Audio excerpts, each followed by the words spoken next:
سلام و درود، خوش اومدین به اولین قسمت از آموزش طراحی تامنیل با گوشی.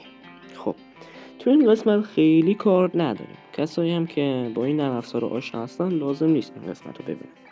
این قسمت در مورد کل دوره میخوام یک توضیح کوچولویی بدم و این نرم افزارا رو بهتون معرفی کنم که ببینین هم فایلش داخل تلگرام هست، هم اگه اسمش رو اینجا میبینین برین خودتون دانلود کنین. پیکسارتو که همه دارن معمولا، از گوگل پلی هم میشه دانلود کرد.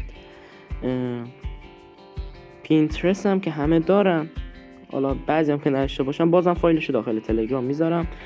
لینک تلگرامم آخر ویدیو بهتون آموزش میدم که چه جوری داخل تلگرام برید. این وری هم واسه هایلایت زدنه، اینم میذارم داخل تلگرام، نمیخواد خیلی برید دنبالش بگن. اینا همه نسخه های کرکی شده جز پینترست نسخه کرکی نداره.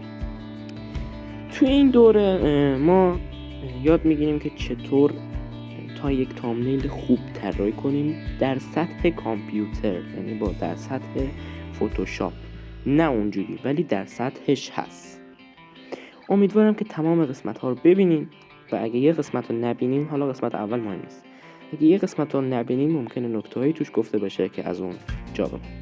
تا ویدیو بعد، بدرود.